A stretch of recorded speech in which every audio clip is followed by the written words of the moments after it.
The PS4 exclusive lineup has been crazy strong.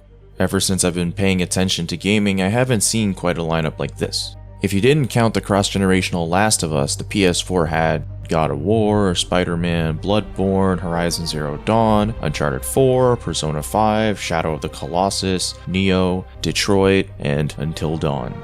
That's a pretty beastly lineup, especially if you take into account that a lot of these games were made by Sony Game Studios. The Sony brand has a lot of power when it comes to developing games. A lot of people get hyped over games they don't know anything about simply because it looks cool and it's a PlayStation exclusive. And with this information, enter Days Gone. I'm not sure if I was just in a bubble, but it didn't seem like people particularly cared for the game. Of course, that doesn't mean people didn't buy it, because Days Gone was surprisingly the 8th most bought game in 2019. I just didn't hear anyone talk about it before it launched, or even after it launched. My brain turned off when I saw the trailers and the premise. I love Sam Witwer, and have since I saw him in things like The Mist, Force Unleashed, and Smallville, but this game looked boring, man. Zombies, survival and stealth mechanics, post-apocalyptic setting, nothing seemed new. It was like a non-Naughty Dog studio just looked over at The Last of Us and thought they could make something similar. And that comparison never failed to stay in my head. My friends could probably attest to that more than I can, but almost every time I spoke while playing Days Gone, I said, wow, this is better than The Last of Us. And I truly believe that. To give some context, I actually haven't beat The Last of Us. I've gotten a couple of hours in, but I don't really think it's that great of a game, at least to me. Maybe it's all the praise it receives, but it really didn't live up to the hype.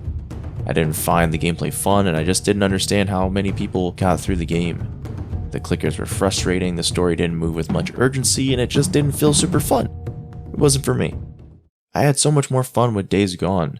Being able to customize your bike, upgrade your character significantly, and interact with the world was really great. I know this is going to get me flamed, but I just really thought it was better. First off, I think both games have really boring premises. Like, okay, you're two very damaged, violent men who are just trying to survive in these trying times and you fight zombies. Maybe it's because I watched like 6 seasons of The Walking Dead, but zombies are just really boring. Despite the premise, I think Days Gone is really interested in making you live in and experience a situation, which I don't think really happens in The Last of Us. The Last of Us seems to be more focused on this connection between Joel and Ellie. Disclaimer, I didn't get far into The Last of Us, so all of my judgments are pretty much based on only 5 hours of gameplay. Days Gone has you riding your motorcycle and doing missions, running out of gas and having to scrounge up more, scavenging junk, ammo, and just thinking a lot. You interact with a lot of systems that are all about establishing this world as harsh and constantly prepared to kick you in the ass. I was like 5 hours into Days Gone and the zombies still gave me trouble if I wasn't being smart about it. It's a lot more immersive. I get the sense that I didn't play Last of Us to the point where it hits its stride, but I also get that sense out of Days Gone too. Days Gone has this gargantuan length, and it's really long compared to the rest of its PS4 first-party counterparts. Those games range from 14 to 22 hours on average, but Days Gone adds about 15 extra hours on top of that, and that's only if you're doing the main story. This game is bursting with content, and not in a good way. I know a bunch of you are like, whoa, what's wrong with games having content? And I'm not saying that's a bad thing. The longer your game is, the more you have to have people buy into your experience. You also have to put in even more work to make your game worth the time spent in. For me, I can't put that much time into a game if there's no sort of payoff.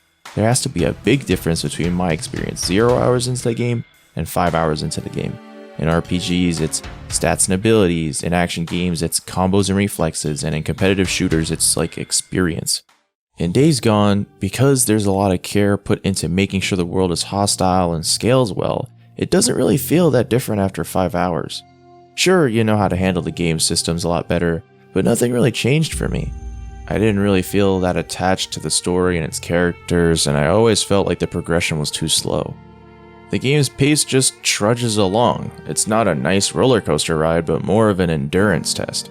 It also doesn't help that I absolutely hate zombies. During the game, I was having loads of fun taking down bandit camps and fighting other human enemies, but whenever I had to fight a couple of freakers or even hordes, I immediately groaned. I understand they're the whole reason why the world is like that, but it just wasn't fun. I think it isn't my thing, and it made me want to play something like Tomb Raider or Far Cry just to avoid zombies. And yeah, it doesn't sound like I like Days Gone much, right? But however I feel about Days Gone, I feel worse about Last of Us. Both games have generic premises, on-the-fly crafting / survival mechanics, stealth sequences, and it's just like, oh. Of course, Days Gone came afterwards, so it definitely doesn't get a lot of generosity for recycling the same tropes, but I think it's executed a lot better. I just wish it wouldn't take so long. If Days Gone was actually a 12-hour game or a 20-hour game, I think I would have beaten it. It's too much of a grind and it's not fun enough to justify that. On the flip side, I'm over 6 hours into Bravely Default and I'm having a ton of fun. Every time I start to get a little too familiar or comfortable with what I have, Bravely Default decides to drop some new shit on my lap. New items, spells, weapons, classes, abilities. Bravely Default is a long-ass game, but it doesn't feel like it. It always feels fresh, and I feel like I've made some excellent progress. Days Gone and a whole lot of other games could learn a lot from that. Thanks to my patrons Methej54, Paul Nicholson, and Mecha Messiah. It wouldn't be the same without your contributions. Thanks for watching. Stay cool and stay fleshy.